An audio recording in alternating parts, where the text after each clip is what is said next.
Bonjour Valériane, alors aujourd'hui je suis ravie de te retrouver. Donc Valériane Fourny, fondatrice de Sportive Action. Tu es spécialiste du sport en entreprise, coach mental spécialiste de la performance. Et donc Valériane accompagne les sportifs de haut niveau. Et moi, pour ma part, chez Lise Sauvan, j'accompagne les entrepreneurs. Voilà. Alors, ce qui nous réunit aujourd'hui toutes les deux, c'est que nos clients sont tous les deux des athlètes de haut niveau, hein, quelque part. Ils font face Oui. à des défis très proches. Ils doivent réussir à performer tout en gérant leur stress, tout en prenant des décisions éclairées sous pression, en maintenant leur motivation et en restant concentrés sur leurs objectifs. Ça, malgré les obstacles auxquels ils font face. Et ça, que ce soit sur le terrain des affaires ou sur le terrain, eh bien, l'excellence requiert un état d'esprit résilient, une préparation rigoureuse et une détermination inébranlable. Bonjour Lise, je suis super contente de pouvoir discuter avec toi de tous ces sujets-là parce que ça me tient à cœur et j'en parle tous les jours avec les personnes que j'accompagne, amateurs comme professionnels ou semi-pro, de tout âge aussi. Et je suis prête à te dire tout ce que je peux, tout ce que je peux te dire pour tout le monde. Et, euh, C'est et top. on y va? Aujourd'hui, alors en particulier, on va parler de sport féminin. Alors, sport féminin, c'est vrai que ça nous touche particulièrement à Oui, cœur. Tu es très investie dans le sport féminin, tout au long de ta carrière, tu l'as été. Moi, le leadership féminin, c'est quelque chose aussi qui me tient à cœur, particulièrement. C'est aussi des axes sur lesquels je travaille. Donc, aujourd'hui, on va parler de gagner sur et en dehors du terrain, mais on va parler vraiment de sport féminin. Voilà. oui, Alors, déjà, gagner sur le terrain, pour moi, ça va être de gagner son match. Alors, gagner sur le terrain professionnel, ça va être de réussir son entreprise. Gagner sur le terrain, c'est gagner son match, développer sa carrière, réussir sa carrière professionnelle. Mais il y a aussi une importance pour moi qui est de gagner en dehors du terrain aussi. Et gagner, ça veut dire pour moi gagner sur soi, gagner sur ses pensées peut-être négatives, gagner sur ses peurs internes qui peuvent nous bloquer à atteindre nos objectifs, ou en tout cas nous freiner par moment à atteindre nos objectifs. Alors, j'allais dire, en fait, quand on pratique un sport collectif, euh, qu'est-ce que toi tu recommanderais en plus de la technique, de toute cette préparation technique, etc., pour aider des joueuses à gagner sur et en dehors du terrain? pardon. Quand on, Dans le sport, quand on parle de performance sportive, il faut savoir que c'est 80% de mental sur 20% de pratique. Imaginons que vous entraînez, je veux dire, n'importe quel sport, on va dire la course à pied. Sur la course à pied, vous avez beau vous entraîner tous les jours, tous les 2 jours, toutes les semaines, votre chrono ne marche pas, n'avance pas, et par contre, ben, vous avez des pensées limitantes comme mais j'y arrive pas, de toute façon ça me saoule, j'y arrive pas, je suis nulle, je dois changer de sport et tout ça. Ben, tout ça, ça freine la performance. Donc il faut, dans n'importe quel sport, et les sports collectifs, c'est pareil. On n'a pas on peut pas avoir d'impact sur ce que sa collègue va faire, mais par contre, on peut avoir un impact sur ce qu'on est nous en tant que personne et ce qui se passe dans la tête et dans nos entraînements. Quand je me suis bien entraînée avec un mental pas sain, mais clair. C'est-à-dire que bah, j'ai aucune barrière, j'ai baissé toutes mes barrières mentales qui m'empêchaient d'avancer. Beaucoup de mes sportifs que j'ai accompagnés me disaient, mais j'y crois pas. J'essaye, mais j'y crois pas. Et après peut-être enfin, deux, trois séances avec moi, ils se sont dit, mais en fait, ça marche trop bien. Mais c'est Mhm. trop bien, en fait. Mais oui, le mental marche. Et c'est pour ça que dans un groupe collectif, hormis la cohésion, comme toi, tu sais faire avec les entreprises que tu accompagnes, il faut aussi faire un travail sur soi pour accepter l'arbitrage, accepter l'adversaire, accepter la décision du coach, accepter, entre guillemets, parce que j'aime pas ce mot-là, l'erreur de la camarade. Parce que tout a un impact pendant un match et encore plus à haut niveau. À partir du moment où on n'arrive pas à contrôler ces pensées-là, euh, on n'avance pas. On n'avance pas, on freine et du coup, on n'est pas performant, on n'arrive pas à marquer si on fait du basket ou du foot, on tire à côté. Et voilà. Donc pour moi, le mental, pour réussir dans un sport, que ce soit collectif ou individuel, faut voir dans le mental qu'est-ce qui empêche justement d'avancer, d'aller plus loin. C'est vraiment super vrai ce que tu dis. C'est-à-dire que ce volet, cette couche mentale-là, souvent on la néglige. On se dit, bah, de toute Oui, façon, je suis bon techniquement, donc je vais y arriver. Je me suis entraînée 50 fois, le geste, je le connais. Et en fait, oui, on ne se rend pas compte à quel point préparer son mental quand on va oui, aller vers la performance, ça peut être déterminant. Tu parlais des sportifs, moi j'ai vu ça beaucoup aussi dans l'entreprise. C'est vraiment un point sur lequel j'appuie aujourd'hui en disant, quand on est entrepreneur, on va pas forcément réussir parce qu'on est intelligent. C'est pas les plus Mmh, intelligents qui réussissent. Ce sont ceux qui ont un mental en oui. béton armé, qui face aux difficultés, aux obstacles, et en fait, ils vont rien lâcher et ils vont arriver à se concentrer, à rester focus. Donc, justement, Mmh. quels conseils tu pourrais donner? Parce que dans le sport féminin, je ne sais pas s'il y a, c'est pas mon expertise, hein, le volet sportif, mais je ne sais pas s'il y a beaucoup d'accompagnement mental, justement, pour les sportives de haut niveau. Alors ça il y a des gros clubs, des grosses écuries dans certains sports et pas tous les sports où, il y a vraiment, un accompagnement. Mais aujourd'hui, je dis par exemple, il y a des clubs de foot, en ligue élite féminine, qui n'ont pas forcément les moyens déjà de professionnaliser les joueuses. En tout cas pas comme Lyon ou autres. Et du coup, n'ont pas les mêmes moyens pour un accompagnement. J'ai croisé beaucoup de footballeuses qui me disaient: «Non, nous on n'a pas ça, on n'a pas les moyens dans le club et je travaille à côté en plus, donc je peux pas tout faire».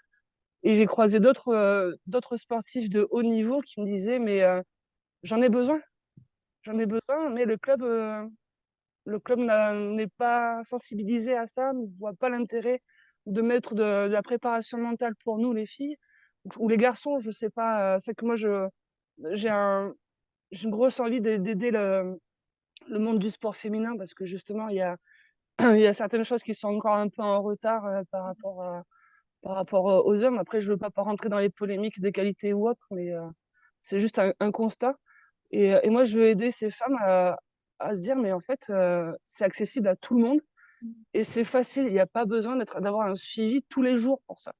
Moi je donne il y a des techniques à donner et à partir du moment où on les maîtrise, c'est comme en entreprise, quand on sait ce qu'on fait et où est-ce qu'on va et avec, un bon état d'esprit, on réussit tout après Mmh. et comme tu as dit, on n'a pas besoin d'être intelligent pour réussir. Mmh. Juste, savoir qui on est et comment on y va. Mais non, c'est pas quelque chose qui est très, très développé. J'en ai même eu des très jeunes pros, ou semi-pros ou en phase d'être pro, que ce soit même chez les garçons, ça m'est arrivé, mais je sais même pas à quoi ça sert la préparation mentale. J'ai déjà eu des personnes qui m'ont dit: «Mais je ne sais pas ce que c'est la préparation mentale, qu'est-ce que c'est?» Alors, c'est une excellente transition. Est-ce que tu pourrais nous dire en quelques mots, c'est quoi la préparation mentale? Préparation mentale, c'est vraiment, enfin moi je vais donner ma définition qui m'est propre. Heu, c'est, heu, c'est faire baisser les barrières du mental, donc ça soit peut-être un problème de motivation, peut-être un problème, d'objectifs qui sont trop hauts, trop vite, un problème de confiance en soi aussi, ou alors des pensées qui limitent beaucoup, mais en travaillant ces pensées-là, on peut déjà réduire le stress et en plus gagner en confiance. Et Mmh. moi, il y a quelque chose que j'aime encore plus, c'est pouvoir travailler la concentration. Mmh. J'ai j'ai eu un étudiant qui est sportif aussi, qui voulait performer dans son domaine. Il m'a dit: «J'ai mis en place des techniques de concentration, je ne voulais pas évoluer dans les études et là, il part en ingénieur».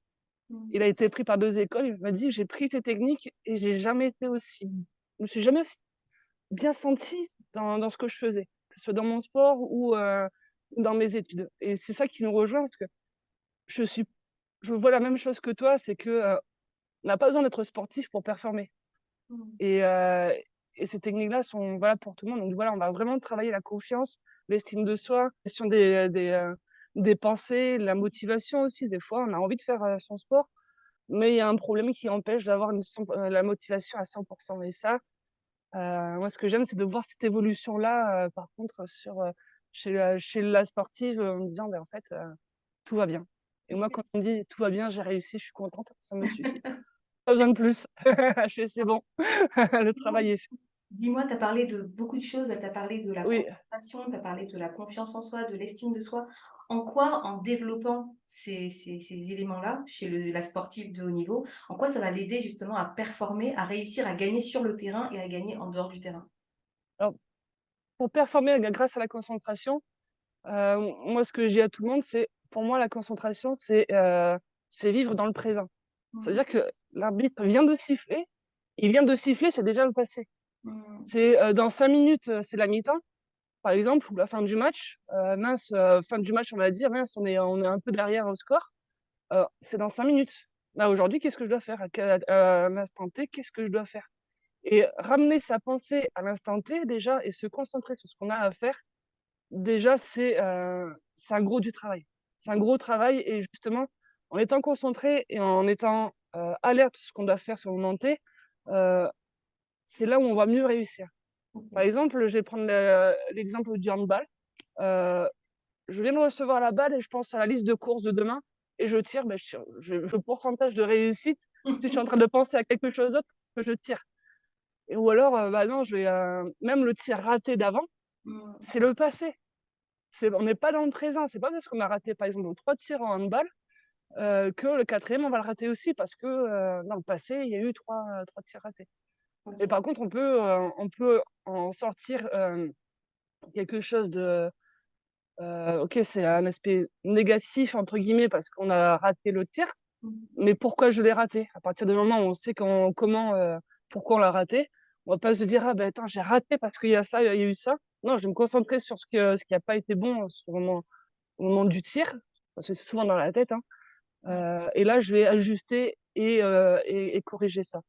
Et pareil pour, revenir sur la confiance, admettons, je fais du foot, mais j'ai pas confiance en moi, donc j'aurais peur d'y aller. J'aurais peur de me donner à 100 parce que, peut-être que j'aurais peur de ce que va dire le coach juste après ou de ma camarade ou du public ou mes parents. Une perte de confiance, on n'est pas 100 dans ce qu'on a à faire. À partir du moment où on a confiance en soi, qu'on sait ce qu'on doit faire sur le terrain ou, n'importe où, heu, on a rien qui bloque. On a rien qui bloque pour avancer. On dit: «Bon, voilà, je sais que je sais tirer, donc je vais le faire. Je le fais à l'entraînement, pourquoi je le ferais pas en match?» OK. Après voilà, après tu vas me dire: «Oui, mais tu le stress». Mais justement, en travaillant la confiance et la gestion des émotions et des paroles, enfin des pensées limitantes, et tout ça, ça part après. Et on a un pourcentage de tirs manqués, qui se réduit, au fur et à mesure. OK. Alors moi, j'ai une question pour toi par rapport à cette préparation mentale, à la Oui. gestion du stress dont on parle depuis tout à l'heure. Est-ce que donc cette préparation mentale va nous permettre de baisser ou de limiter notre stress? Est-ce que, il faut quand même garder un peu de «bon stress» entre guillemets, pour réussir et performer aussi sur le terrain ou pas du tout? Est-ce qu'il faut éliminer le Alors, stress? il y a 2 stress. Il existe le stress positif, c'est le trac parce qu'on est excité d'aller à quelque chose. Par exemple, avant de monter sur scène, on a parfois le trac. Mais Ouais. le trac, c'est un stress positif. C'est pas, le stress négatif que celui que je combats de, «Non, j'ai peur, j'ai vraiment pas y aller, j'ai mal au ventre, j'ai envie de vomir parce que vraiment, j'ai pas Mmh. envie d'y aller quoi», ça et puis j'en dors pas parce que j'ai vraiment pas envie de le faire. Et ça, c'est ça que je vais travailler là-dessus. Le stress positif, peut-être plus l'alimenter encore plus parce que ça, c'est du bon stress là et ça donne de l'énergie en plus, contrario du stress négatif qui pompe l'énergie parce que justement, c'est quelque chose qu'on appréhende et qu'on n'a pas envie, quoi. Donc c'est ce stress-là c'est sur ce stress négatif, qui est vraiment met des barrières et qui met même des murs, Mmh. à certaines choses qui fait que, on n'y arrive pas, quoi. OK, On n'y arrive pas, on n'a pas envie et puis on n'est pas à 100 le jour J, quoi. OK. Bah, écoute, merci pour ce point sur la préparation mentale. Avec C'est plaisir. vraiment un point qui nous semblait important de souligner aujourd'hui parce que voilà, il y a pas que la technique pour réussir. Cette préparation Mmh. mentale, elle est vraiment indispensable. Tu l'as bien souligné aussi, peut-être des personnes peuvent se dire: «Oui, mais j'en ai jamais fait, est-ce que ça me demandait beaucoup de temps pour le faire?» Tu as donné tout à l'heure une Ouais. réponse en disant: «On n'a pas forcément besoin de le faire tous les jours, mais en tout cas déjà d'embrayer sur cet accompagnement, on apprend des clés qu'on peut réutiliser derrière, pour, poursuivre, continuer et puis, se renforcer, quoi. À partir du moment où on a les techniques, obtenues pendant les séances, Mmh. on peut faire le travail soi-même après. Moi, j'aime bien arriver en complément quand il y a un souci. Toutes les personnes que j'accompagne, je leur dis, c'est pas parce que vous réservez pas, une séance, pour me dire: «Ah j'ai réussi ça, j'ai fait ça» ou «J'ai fait un bon score, j'étais bien là-dessus». Envoyez-moi un message. Moi, ça me fait plaisir et peut-être que, il y a un truc que, on pourra réajuster, voilà, parce que, moi, je fais ça de bon cœur pour aider et que ce soit amateur comme, pro et tout ça, j'ai un réel plaisir et je suis disponible tout le temps. Mais voilà, la préparation mentale, c'est un travail sur soi tous les jours, mais pas forcément accompagné tous les jours par un ou une préparatrice mentale. OK. Après ça, c'est mon avis perso. Chacun a son propre avis. Je connais beaucoup de préparateurs mentaux qui qui ne pensent pas de la même façon que moi. Mais moi, je suis plus dans l'efficacité et la rapidité pour que la personne, après arrive à se rapprocher un maximum des objectifs, voire les atteindre carrément. En tout cas, moi, je te rejoins totalement là-dessus parce que j'ai vraiment vu à quel point c'est un game changer. Tu sais, moi, j'accompagne plutôt dans le monde de l'entreprise, j'accompagne Oui, la performance dans l'entreprise, donc la performance de l'entrepreneur. Et en fait, il y a toute une période de ma vie où j'accompagnais le dirigeant ou les managers avec une super boîte à outils, avec plein d'outils. Et puis, tant que j'étais là, eh ben, ça fonctionnait. Et puis, une fois oui, que la mission était terminée, que l'intervention était terminée, que je sortais de l'entreprise, bah, quand on reprenait les nouvelles, bon, bah, les choses n'ont pas continué, ils n'ont pas forcément mis les choses en place. Et à un moment donné, je me suis remise en cause en disant, mais je comprends pas, est-ce que c'est les outils qui sont mauvais? Et quand j'ai découvert cet aspect, tout ce domaine de la préparation mentale, je me suis rendu compte, j'ai mieux compris pourquoi, en fait, mes clients entrepreneurs avaient du mal, des fois, à perdurer dans la durée, à oui, continuer d'utiliser les outils dans la durée et à continuer de performer dans la durée. Parce qu'en fait, il y avait plein de croyances, plein de pensées, plein de freins qui faisaient qu'ils disaient non, mais l'outil, pas aujourd'hui, c'est pas pour moi, de toute façon, je vais pas y arriver. Et quelque part, en travaillant, en intégrant ces aspects de travail sur le mental, le développement, de renforcement du mental, mais en fait, on est allé chercher des nouvelles performances et surtout des performances dans la durée. Alors, passons maintenant au point on a parlé de la confiance en soi, hein, qui est oui, vraiment indispensable. Parlons maintenant aussi de la confiance dans l'équipe. On parle de sport collectif, on joue pas seul, on n'est pas comme au tennis, on est tout seul sur le court et puis on gère, et puis on s'auto-gère et on se gère tout seul du début à la fin. Là, on est en équipe. Et là, l'importance de la cohésion d'équipe, c'est vraiment quelque chose, c'est un autre point important pour gagner sur le terrain et aussi en dehors du terrain. oui, Là, moi, j'aimerais juste vraiment de ce que j'ai vu aujourd'hui. Alors, c'est vrai que je l'ai beaucoup mis en place dans le monde de l'entreprise, mais là, je voulais te partager quelques points qu'on a mis en place, qu'on propose dans les entreprises, mais qui, pour moi, ont tout leur sens, en fait, également sur le terrain. Alors, tu me diras ce que tu en penses, oui. justement.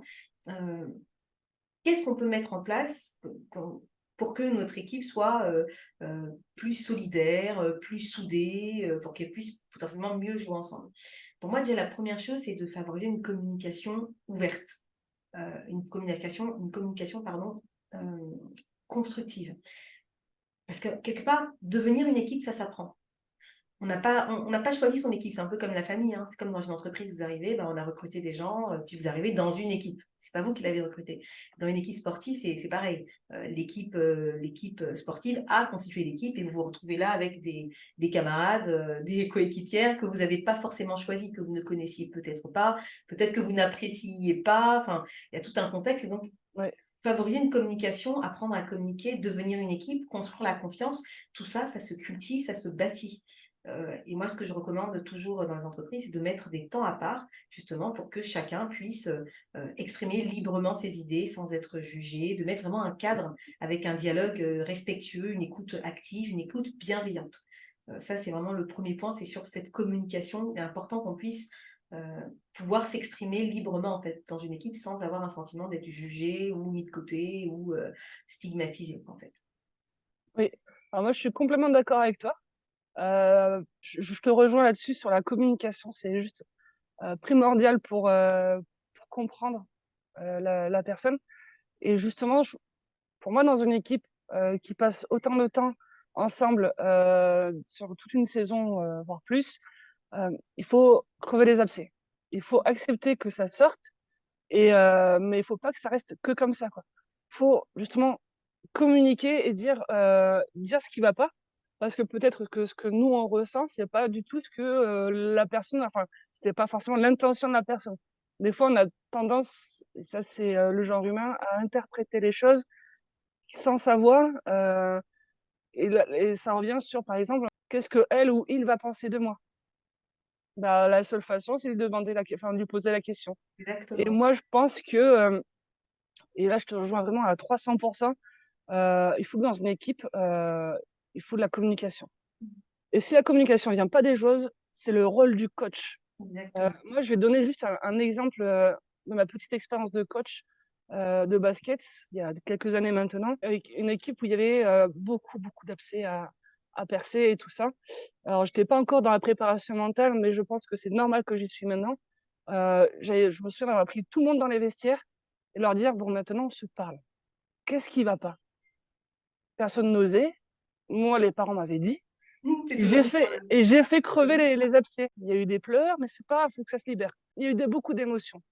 Je pense maintenant, on va donner la bonne communication maintenant positive pour apaiser. Bon, mais voilà, on passe à autre chose maintenant. C'est derrière, tout est dit. Maintenant, on va aller à l'entraînement et tout va bien se passer. Et c'est ce qui s'est passé. Et je pense que pour avoir vu et pour suivre le sport féminin depuis des années, j'ai fait du bénévolat dans le journalisme pendant 2 ans sur le sport féminin. Euh, ça se voit.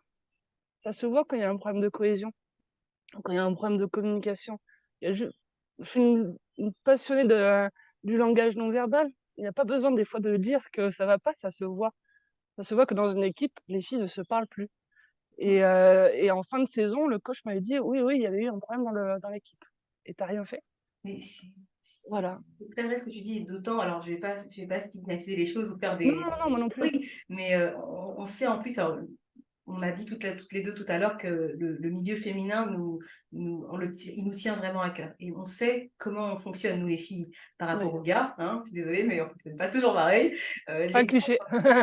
ils le disent. Voilà, Oui, l'abcès, ils le créent. Peut-être qu'ils vont se mettre une bonne, une bonne tarte, mais au moins, ça va sortir d'une manière ou d'une autre. oui, après ça, il passe à autre chose, oui. On a du mal à dire, Oui, et même après, on a du mal à passer à autre chose. Hein. Alors là, je prends un exemple très marrant, c'est dans les couples. Hein, vous savez, les filles dans les couples étirent un peu la tête. Alors, le copain, qu'est-ce qui va pas? Non, tout va bien. Non, non, tout va bien, je te dis, tout va bien. En fait, on attend que l'autre devine, et puis, oui, une fois qu'on a réussi à faire à peu près la paix et que le gars il dit bon, bah, ça y est, c'est fini. Mais où t'as cru que c'était fini là? Non, mais c'est pas terminé en fait cette histoire. c'est ça. C'est tellement ça, c'est pour ça que, C'est pas il faut évident.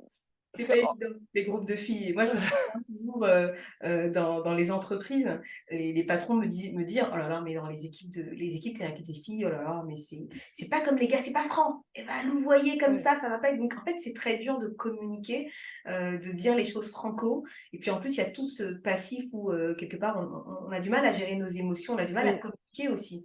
Il y a tout ce concept de communication non violente où on apprend en fait à communiquer sans agresser l'autre, pour ne oui. pas que ça parte, voilà, ça prenne des proportions. Et ça, c'est vraiment des choses qui sont importantes aussi à savoir quand on est dans une équipe, quand on a une équipe de filles, en fait, hein, pour apprendre à Oui. communiquer ensemble. C'est vraiment important. Oui. Après, ce qui se passe aussi enfin, chez nous les filles, c'est que, on a cette pudeur de, bah, si on dit les choses, on a peur de pleurer et du coup, tout le monde va voir que j'ai pleuré. Du coup, on va Exactement. me poser la question pourquoi j'ai pleuré, alors que juste il y a eu un abcès de crever et qu'au final tout va bien. Et heu et moi j'ai envie de dire: «Mais pleurez, pleurez, ça va vous libérer». Parce que sinon pendant 4 jours, 3 jours et tout ça, soit avec le collègue, au travail ou que ce soit avec sa camarade, dans son sport et tout, bah, déjà vous allez pas vous parler. L'autre personne va pas comprendre pourquoi, vous lui parlez pas parce que peut-être elle a Tu pas fait fait exprès, ou dit quelque chose c'est ça. qui était pas dans C'est pas le but de intentionnel. faire mal et du coup, bah, vous allez interpréter de la mauvaise façon. Mmh. À partir du moment où la question n'est pas posée, heu, ça va empêcher de dormir, il y aura des boules au ventre, il y aura des problèmes de digestion, mais après voilà, faut savoir que le mental et le corps sont vraiment très liés. J'ai appris ça avec le temps et du coup, dès que j'ai un problème, je le dis et au moins comme ça, je dors bien. Je dors bien, j'ai pas de soucis de santé et cetera, mais on a cette pudeur-là, nous les filles et moi je suis la première à le dire, moi je pleure très facilement. Avant, j'avais honte, mais quand je sais que je vais libérer un poids qui m'empêche d'avancer, je préfère prévenir avec humour que: «Attention, je vais te dire quelque chose, mais je vais pleurer, hein, je vais pleurer». Donc déjà, ça apaise, ça crée déjà, une atmosphère, plus positive. Après, évidemment, il y a la façon de dire les choses. Moi, il faut acquérir des techniques de communication et cetera. C'est aussi on y va en frontal, c'est directement, il y a conflit et ça va pas du tout améliorer les choses, quoi. Donc faut tout faire en douceur et vraiment pas avoir honte de dire les choses. Ouais. Pas C'est parce pour qu'on ça. est sensible et tout ça qu'il faut pas dire. Complètement. Et tu vois, là, tout ce que tu exprimes, ça rejoint le fait pour moi qu'à un moment donné, dans une équipe féminine, que ce soit dans le sport ou dans Oui, l'entreprise, c'est important, le rôle des managers, des coachs, oui, enfin, de l'équipe qui encadre en fait ces filles, il est vraiment primordial. C'est important de mettre en place aussi un climat ou un environnement de soutien émotionnel.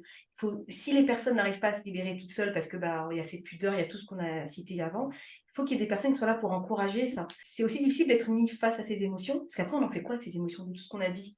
Quand on fait une séance comme ça où on vide son sac, on peut se sentir mieux après, mais s'il n'y a pas eu de personnes pour gérer ces prises de parole, pour gérer toutes ces émotions qui ont été déversées, à un moment donné, les gens partent comment? Ça peut mal se finir aussi. Donc, il faut des personnes qui sont formées pour Oui, mettre en place ces moments-là et pour clore aussi ces moments-là, pour que chacun puisse réellement repartir aussi en paix, de manière réellement apaisée. Donc, ces équipes-là, c'est important.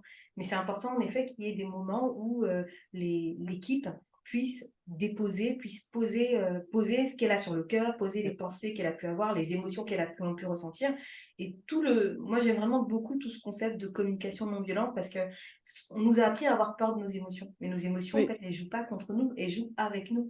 Donc, on doit apprendre à les accueillir, c'est vrai, mais il faut des personnes qui nous apprennent justement à gérer nos émotions. Donc ça s'apprend. oui.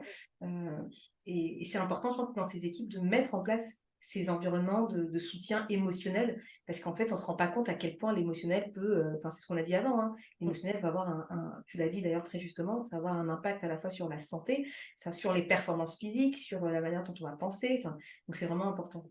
Ok. Oui, non, c'est totalement ça.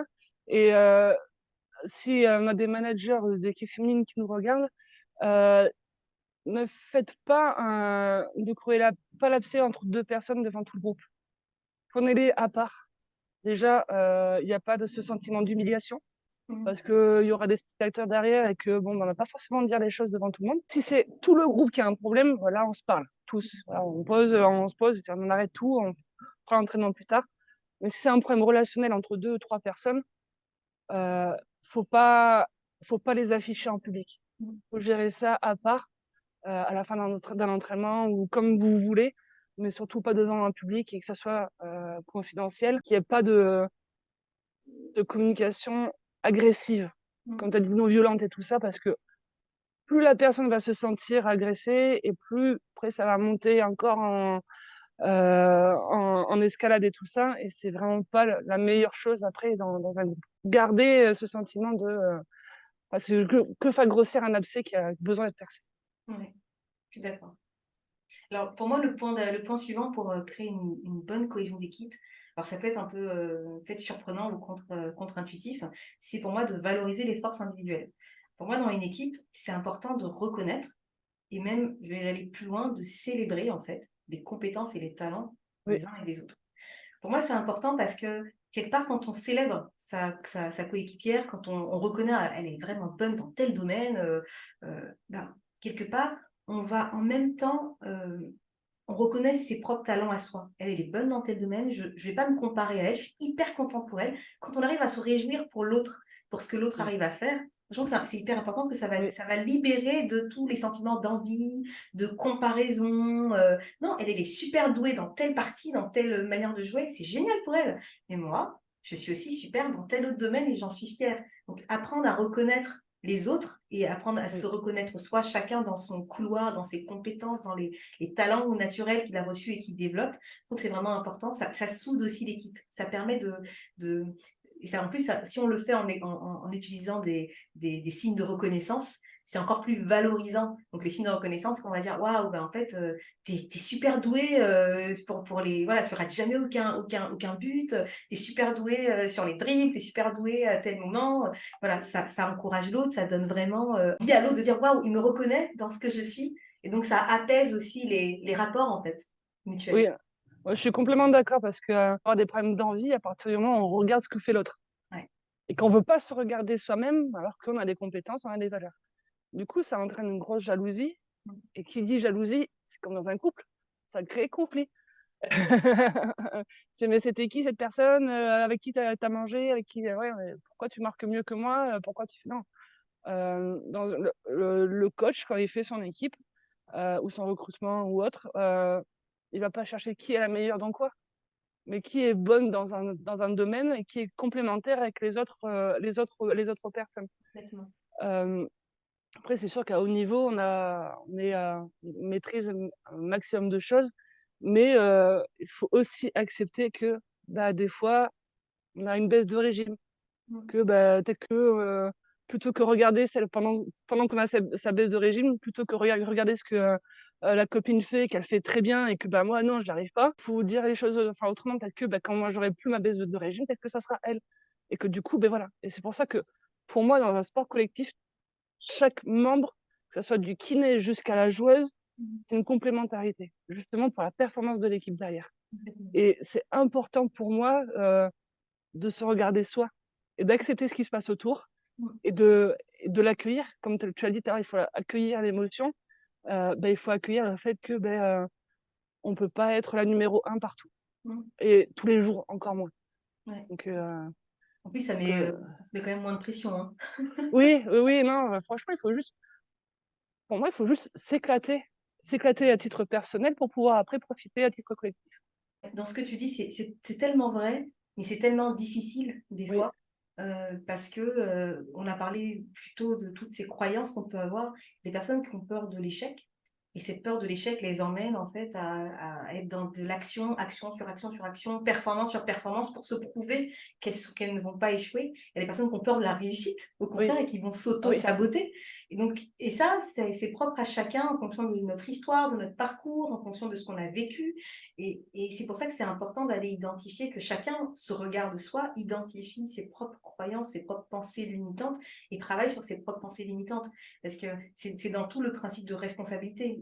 On veut toujours changer, on veut toujours, on regarde les autres, on veut changer les autres. On ne peut pas forcément changer les autres. C'est mmh, nous en nous regardant nous et en commençant à changer la façon dont on fonctionne, que autour de nous, les gens vont aussi fonctionner différemment. Et tant qu'on n'a pas réglé ces problèmes, euh, de croyances, de pensées, ça peut justement générer du conflit, comme tu l'as dit. Si je oui. vais envier l'autre plutôt que d'accepter qu'elle est bonne dans ce domaine et que moi je suis bonne dans le mien ou que j'ai ma baisse de régime, on va rentrer, on va créer tout seul ce système de conflit. Donc, C'est exactement ça, oui. Je suis complètement d'accord avec toi. Mais c'est pour ça que, comme tu l'as dit, on ne peut pas forcément changer les personnes autour de nous. À partir du moment où on se change soi-même, on change notre regard sur le monde autour de nous. Comme tu l'as dit, hein, ça vient souvent d'une expérience vécue. Mais voilà, après, c'est un travail qui peut se faire régulièrement ou pas du tout. Moi, j'ai accompagné des personnes qui en avaient besoin toutes les semaines, d'autres tous les 2 mois, parce que ça, on parlait un peu de l'enfance aussi des fois, parce que des fois, pour mieux comprendre ce qui se passe aujourd'hui, il faut comprendre aussi pourquoi il y a eu des problèmes ou justement pourquoi aujourd'hui j'ai ce problème-là. Peut-être que moi, c'est ce que j'aime faire aussi, c'est identifier la source. Donc, complètement. on va aller chercher la source. À partir du Complètement. moment où la source est identifiée et apaisée, Et toujours ce que je dis, c'est un problème bien identifié est à moitié résolu. oui, Ça évite de c'est mettre ça. des pansements sur des jambes de bois parce que moi, on sait réellement d'où vient la problématique. Le conflit, il vient Oui, parce que j'ai cette croyance qui tourne en boucle dans ma tête, ou j'ai cette crainte, ou j'ai cette peur. Et, euh, et à partir du moment où on va le traiter, et ben, en fait, on va régler le problème de manière définitive. oui. J'ai encore envie de parler parce que c'est un thème que j'aime aussi. C'est faire changer l'angle de vue des personnes. Mhm. Par exemple, moi, j'ai eu une personne qui m'a dit, oui, mais ma mère, enfin, les gens vont avoir honte. Mhm. Mais tu leur as posé la question. Bah non, mais ouais, enfin, pose-leur la question. Ça se trouve, ils pensent vraiment autrement, quoi. Enfin, j'adore ça. Enfin, j'adore le mental par rapport à ça parce que C'est clair, mais c'est vrai que les c'est croyances, c'est incroyable. Les croyances, c'est vraiment, c'est un vrai c'est sujet. ça. Ouais. Il y a un point qui est hyper intéressant pour amorcer le changement dans les croyances, c'est que souvent les croyances qu'on pense que les autres ont, en fait, ce sont les nôtres. Oui, c'est exactement ça. Oui. Oui, oui. On pense que les gens pensent quelque chose, en réalité, c'est nous qui pensons cette chose. Et enfin, en fait, ça se trouve, la coéquipière en face ou la personne en face, elle ne pense absolument pas cette chose-là. Et Oui, ouais, c'est clair. barrière, il les prend tout seul. Donc, c'est vrai que c'est. Mais c'est vrai que moi, c'est vraiment quelque chose que je recommande à tout le monde de faire, d'aller faire sa propre introspection, Mm. son propre ménage dans sa tête, parce que tu sais, on dit que 90% de notre personnalité est faite à partir de 7 ans, 90% à peu près. Donc, Oui, on va avoir vécu, comme tu dis, dans l'enfance, on va avoir des répercussions, en fait, donc les traumas, les chocs, tout ce qui a pu nous, voilà, nous ébranler dans notre enfance va forcément avoir des répercussions après. Et donc, c'est important de retravailler dessus quand on est adulte. Mais en même oui. temps, moi, je trouve l'être humain fascinant parce qu'on est l'être le plus complexe, le mieux câblé et on n'a pas le mode d'emploi. Donc, C'est on clair. va apprendre à retrouver ce mode d'emploi pour... Déjà, se comprendre soi-même, c'est déjà Exactement. compliqué. Mais Exactement. quand on a réussi à se rapprocher de ce savoir-là, de savoir comment soi-même on fonctionne, vu que Exactement. on est tous différents. Euh, Après, c'est que du plaisir. C'est ça. C'est que du plaisir. À partir du moment où toutes les croyances limitantes sont, ou en tout cas un grand maximum des croyances limitantes sont tombées, mais on est tellement léger derrière. Et, Ouais. et, et après, quand on fait son sport, avec du recul, on fait, ah ouais, j'ai pas mal joué quand même ce match-là, quoi. Ah oui, mais il y a eu ça. Attends, je l'ai bien géré, ça, par contre. Ouais, l'arbitre, il a sifflé une faute. Bon, bah, ça reste une personne humaine, même si on a beau râler. On a le droit de faire des erreurs, même si des fois, nous, enfin, en tant que joueur ou joueuse, ça peut avoir un impact sur nous, mais à partir du moment où c'est OK, il a sifflé, bon, c'est trop tard, mais déjà Ouais. s'alléger le mental à un maximum, c'est être performant et avoir un plaisir à faire les choses qui est juste inimaginable, franchement. Moi, là, tout ce que je transmets aux personnes que j'accompagne, je me le fais à moi-même aussi. Mm. Donc, je peux dire à quel point, ah Ouais. oui, les Tu techniques, prêches ce quand que on tu travaille. vis. Hein? Tu Pardon? dis, tu prêches ce que tu vis. Ah ouais, moi toujours, je suis pas une vendeuse de tapis, je vends ce que moi je ressens et que la perception et comment et je fais mon maximum pour chaque sportive mais ce que je donne, c'est parce que je me le suis fait aussi. Mm, mm.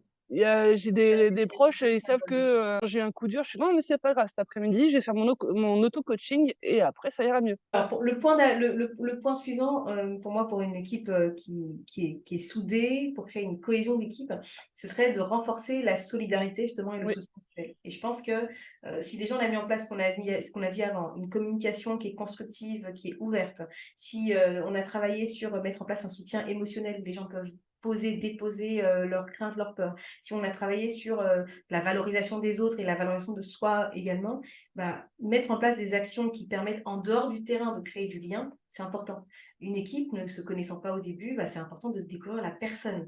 Tu connais certainement le dicton qui oui, dit on préfère travailler avec les personnes qu'on apprécie. Bah, pour apprécier quelqu'un, bah, faut la découvrir, il faut la connaître. Donc pour ça, ça peut pas se limiter à ce qui se passe sur le terrain ou les non, entraînements, parce que bah, quand on est en mode entraînement, on est en mode entraînement, quoi. Tu vois, on n'est pas là pour rigoler, justement, en oui, l'occurrence. Et il faut aussi qu'il y ait des moments pour rigoler, pour apprendre à se connaître. Donc, se fréquenter en dehors du travail, se fréquenter en dehors du terrain, c'est important. Voilà, pour aller au-delà de ce que je perçois de cette personne, de ce qu'elle peut dégager. Parce qu'en plus, on parle de performance sportive, donc il y a du leadership là-dedans, il y a du charisme là-dedans. oui, Peut-être que des fois, tu vois une fille elle a un charisme naturel et du coup, elle paraît un peu hautaine. Hein. Tu sais, on fait toujours la dualité, l'ambivalence entre elle est hautaine, donc elle est méprisante, tu vois. oui, c'est ça. Il n'y a rien à voir avec la choucroute, Non. mais donc, justement, apprendre à créer des liens en dehors du terrain, ça permet aussi de créer cette cohésion, en fait, parce qu'on va aller plus en cœur à cœur, on va apprendre à se connaître. Moi, je suis carrément d'accord avec toi et c'est pour ça que j'ai créé des services de team building Mmh. pour justement sortir de la zone de confort chaque personne. Et je pense qu'il faut aussi sortir de la zone de confort du coach aussi. C'est-à-dire organiser quelque chose qui n'a rien à voir avec le quotidien, mais qui va renforcer les liens dans la communication, dans la confiance en l'autre. Il existe tellement d'activités qui renforcent justement ça. Et, euh, et je pense que c'est intéressant, voire même nécessaire, que plutôt faire une sortie, boire un coup ou autre. Non, non, on fait un truc qui nous met, par exemple, dans un état de stress où vraiment on n'est pas à l'aise du tout, mais qui nous permet de nous révéler aussi, Mmh. de révéler les personnalités et créer d'autres liens et tout ça. Et je pense que c'est aussi important de sortir tout le monde de la zone de confort et créer un moment, ça peut être 1 heure ou 2, hein, pas besoin de faire plus que ça. Même les activités peuvent venir directement sur le lieu d'entraînement, mais c'est quand même mieux de sortir pour éviter cette zone de confort quand on connaît bien le gymnase, le terrain ou autre, parce que c'est là où les liens se créent et se renforcent. Et là Et aussi, on oui, enlève ce masque quelque part, c'est quand on est dans le lieu professionnel ou le lieu sportif, bah, oui, il y a le masque hein, aussi, c'est le masque social qu'on met. C'est que c'est vrai, quand tu dis, comme tu dis, hein, quand on sort de la zone de confort, bah, on révèle réellement qui on est. Moi, je me Oui, rappelle, j'avais une amie qui me disait toujours, si tu veux, quand tu fréquentes un garçon, si tu veux vraiment savoir comment il est, bah, en fait, il faut le fréquenter dans plein d'environnements différents. Comment il est avec sa famille, comment il est avec ses amis, comment il est au travail, comment il est avec ses voisins. c'est Ça ça. permettra vraiment de voir qui il est vraiment, tu vois. C'est ça. Et je trouve Après, que c'est après, on intéressant voit ça marche. pour voir vraiment, pour enlever ce côté masque où tout Oui, paraître lisse et parfait et ne pas vraiment révéler qui il est en fait. Alors, les deux derniers points pour moi, c'était pour créer une équipe soudée, c'était d'instaurer un feedback aussi constructif oui. avec bah, l'équipe de management, hein, donc que ce soit dans l'entreprise ou dans le Mm. sport, qu'on puisse avoir des feedbacks positifs et constructifs, où les joueuses vont pouvoir recevoir des commentaires pour progresser sans se sentir jugées, mais au contraire en se sentant vraiment soutenues. On a besoin, Oui, c'est comme dans l'entreprise, hein, moi je dis toujours, le management, il est indispensable. Le management, il n'est pas là que pour frapper, pour taper. Le management, il est là pour écouter, pour accueillir ce que disent les équipes et pour soutenir les équipes. Je dis souvent aux managers, quand vos collaborateurs, les gens que vous managez, commettent des erreurs, vous devez être capable de dire, c'est moi qui ai commis l'erreur. Après, vous allez laver votre linge sale, d'accord? ouais. Devant les gens, vous ne mettez pas en porte-à-faux en fait vos collaborateurs. Voilà, vous êtes le manager, vous deviez valider que le travail était bien fait, vous ne l'avez pas validé, bon voilà. Ok, des moments, on est là aussi pour porter son équipe et pour cacher, pour protéger son équipe. Et ça, je pense que C'est c'est ça. important que l'équipe sente qu'elle a un management qui la protège, qui la couvre, et pas un management qui va faire de la délation, de la dénonciation en fait. Ça, c'est vraiment important pour créer une équipe soudée. Tu l'as dit tout à l'heure, l'équipe, pour toi, ça allait du kiné à la joueuse. Donc, c'est pas juste l'équipe, c'est pas juste la joueuse, c'est tout l'écosystème qui gravite aussi autour de la joueuse pour la mettre dans les meilleures conditions en fait de jeu. Et ça, c'est quand même hyper important. C'est ça. Moi, j'ai déjà eu une personne qui m'a dit non, mais en fait, mon équipe va très bien, Mm. alors que j'avais bien senti que non. Il n'y a pas besoin, tout va bien. Non, bah, après, je reste à ma place. Mais on peut pas on peut pas parler à la place des autres non plus. Mm. Et le manager, c'est aussi, comme tu l'as dit, son rôle de savoir ce qui va pas pour pouvoir apporter des solutions derrière. Complètement. Que ce soit avec un accompagnement psy, préparation mentale ou autre, tout dépend de la gravité de ce qui va pas. Mm. Mm. Et, et c'est ça qui est important, je pense aussi pour les managers, les coachs d'équipe, que ce soit hommes, femmes, enfin voilà, pour tout le monde. Et à tout niveau, c'est réussir, et justement là, il faut les former, à obtenir la température qu'il y a dans le groupe. Mm. Le groupe est froid, c'est-à-dire que plus personne ne se parle et que là, il y a un problème à gérer, ou alors ça va. Et moi, le seul indicateur pour dire que ça va, c'est le sourire. Mm. À partir du moment où tout le monde sourit, parce qu'apparemment tout va bien. Mais à partir du moment où tout le monde fait la triste mine, là, il faut creuser. Mm. Il faut creuser parce que la personne ne sera pas à 100% sur le terrain. Ouais, complètement. Et c'est aussi le rôle du manager de gérer ça. Complètement. Complètement. Chez moi, les formations manager que je donne, ça c'est un point, ça fait partie des outils qu'on donne. C'est des outils de prise de température, comme tu as dit, c'est des outils de satisfaction de l'équipe, Oui, d'épanouissement de l'équipe. Voilà, parce qu'on est là, quand on est un manager, on est là aussi pour donner les moyens à l'équipe de faire ce qu'elle a à faire, mais de manière épanouie également. Ça fait partie oui, du job, et on l'a dit tout à l'heure aussi, quand on peut avoir du mal à s'exprimer, on a besoin d'un modérateur. Voilà. Et le manager, il est là pour être un modérateur, il n'est pas là pour prendre parti, mais il est là pour savoir quand les choses vont, quand les choses vont pas, essayer de trouver des solutions, être à l'écoute. Voilà, c'est un peu tout ça son rôle, quoi. Ok. Après, il faut pas que le manager, même s'il se sent pas capable de le faire, faut pas qu'il ait peur de déléguer ça à quelqu'un d'autre, Mm. même en dehors de l'équipe s'il faut, parce que le rôle de la personne sera jamais de prendre la place du coach, parce que là, j'ai souvent entendu que ouais, mais il y a des coachs qui ont peur que le préparateur mental prenne la place du coach.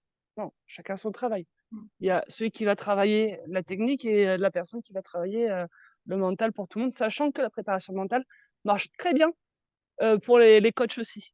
Et Mm. souvent, ils en ont besoin aussi pour lâcher prise. Mm. Donc, De toute c'est façon, pas. mais tu as raison, en Ouais, fait, on oublie, en fait, c'est exactement ce que je dis, moi, dans l'accompagnement pour les dirigeants, c'est que souvent le dirigeant dit oui, mais attends, mais moi je suis tout en haut, et oui, moi je sais, je connais, c'est moi qui oui, encadre tous mes collaborateurs en dessous. Moi je dis, mais en fait, le dirigeant, c'est celui qui a le plus besoin aussi de, d'accompagnement, de préparation mentale, parce il n'est pas dans un sprint, il est dans un marathon, et il a tellement de choses à gérer compliquées, mm, tellement, voilà, il doit c'est ça. écouter tout le monde, mais personne n'écoute lui. Et ces personnes qui sont à des postes en responsabilité, elles ont au contraire encore plus besoin d'être écoutées, d'être accompagnées, d'être entendues pour pouvoir dire, elles aussi, pour pouvoir évacuer la pression, parce qu'elles aussi, à leur niveau, elles ont de la Oui, pression, elles aussi, à leur niveau, elles ont des croyances et des peurs, comme tout le monde. Tout être humain a des croyances et des peurs sur lesquelles il travaille tout au long de sa vie, mais eux aussi, ils ont vraiment besoin d'être accompagnés, justement. Donc, je suis bien d'accord avec toi. C'est pas dégradant. Moi, j'ai eu des non. clients, je me rappelle au début, qui me disaient, non, mais parce que dans nos accompagnements, aujourd'hui, on intègre systématiquement ce volet coaching, accompagnement, la préparation mentale. Donc, travailler son mindset, travailler son état d'esprit. Et au début, j'avais des clients qui me disaient, non, mais je suis pas malade, hein, tu sais, j'en ai pas besoin. Je leur disais, mais c'est pas une maladie, c'est pas une question de Non. maladie. Et je me rappelle à la fin de la première séance ou de la deuxième séance, c'est, ah, je peux encore en avoir une, s'il te plaît, finalement. Et Ouais, parce qu'en fait, mais le patron, il a personne pour l'écouter. Il écoute tout le monde, ses clients, ses collaborateurs. Il y en a, alors, je suis pas contre les collaborateurs, mais il y en a que pour les collaborateurs. Il faut le bien-être des collaborateurs, le bien-être de si, la qualité de vie au travail. mmh, Patron, il n'y a personne qui se préoccupe de sa qualité de vie à lui, du fait qu'il est souvent esseulé, qu'il ne peut pas toujours tout dire parce que bah, son banquier lui prêterait plus d'argent, ses collaborateurs partiraient parce qu'il serait en dépression, son conjoint n'en pouvait plus. Donc, le patron, il a besoin aussi d'avoir des gens qui l'écoutent en fait et qui oui, l'accompagnent. Voilà, c'est pas une maladie, la non. préparation mentale, c'est pour tout le monde, c'est juste pour être parfaitement bien équilibré, pour bien gérer ses émotions, pour bien gérer les situations de stress qu'on peut vivre et pour prendre les bonnes décisions au bon moment, quoi. Bah, je suis mais totalement d'accord avec toi, quoi. Parce que, on s'oublie quand on est à la tête d'une équipe. On Complètement. s'oublie parce que, bah, comme tu as dit, les collaborateurs, mais la préparation mentale, le bien-être au travail, le coaching, que tu fais, c'est pour tout le monde. Tout le monde y a droit et c'est pas honteux d'être, PDG et de te dire: «Non mais là, en fait, ça va pas». Mm. J'accepte de dire que ça va pas à quelqu'un qui nos métiers, c'est la confidentialité aussi. Exactement. Donc on peut très bien nous dire les pires horreurs s'il faut, mais ça Voilà, faut se restera dire. entre nous. Il peut Exactement. très Un PDG ou un coach ou une coach peut très bien me dire: «Non mais cette personne, je n'en peux plus».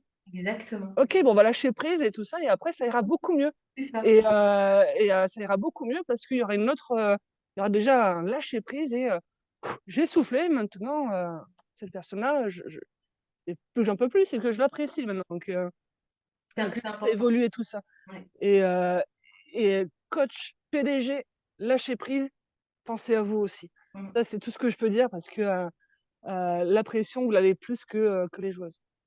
Et alors, je vais conclure là-dessus parce que c'est une excellente conclusion. J'avais un coach justement qui disait tout le monde devrait avoir sa poubelle. Parce que tu sais, une poubelle à la maison, c'est là où on vide les ordures. C'est une Oui, mince, parce que ces détritus, on les laisse pas dans son salon ou dans sa salle de bain. On les sort de la maison. On les sort parce que si on les garde à l'intérieur, ça pourrit. Ça fait des mauvaises odeurs et ça fait des microbes et ça fait plein de machins. Or, on a tous des pensées comme ça négatives, on a tous des croyances qui nous limitent. Et ben à un moment donné, une poubelle, c'est l'endroit où on n'a pas honte de jeter la chose qui est pas propre, la chose qui est oui, sale. Donc tout le monde devrait avoir quelqu'un à qui il peut réellement dire ce qui se passe dans sa tête, des choses honteuses qu'il peut penser lui honteuses, quelqu'un qui va vous aider souvent à prendre de la distance par rapport à ça et qui va surtout les évacuer de votre vie. Parce qu'en fait, si on les garde, ces pensées-là, ces choses-là, bah, ça fait comme les poubelles dans la maison. oui. Ça fait des odeurs et ça fait des mouches et des bactéries et des microbes. Donc voilà, il faut avoir un process. Tout le monde doit avoir quelqu'un auprès duquel il peut poser les choses pour les sortir et pour continuer d'avancer en fait en toute sérénité. C'est exactement ça. Sans honte, sans rien, Exactement. et sans jugement, sachant que le travail qu'on fait, c'est qu'avec amour et passion et sans Exactement, sinon on le jugement. ferait pas. Sinon, on serait pas amis. On le ferait pas. Mais écoute Valériane, j'étais ravie de te retrouver, Pareil. de t'avoir pour cet échange, très intéressant vraiment et j'espère que ça va donner, ça va motiver en tout cas, des équipes, que ce soit dans le Oui, sport ou dans l'entreprise, vraiment à booster leur mental parce que c'est vraiment ça qui permet de gagner à l'intérieur et à l'extérieur du terrain et de performer en étant parfaitement, équilibré, serein, heureux, épanoui, voilà, tout ce oui, qu'on recherche tous en fait, hein, on cherche tous le bonheur donc c'est ça, c'est exactement ça, oui. En tout cas, merci beaucoup pour cet échange qui était très, très passionnant pour moi et j'espère pour, tous ceux qui regardent la vidéo et pensez à votre bien-être et gardez le sourire surtout. C'est génial. Merci Valériane, je te dis à bientôt. Oui, à bientôt.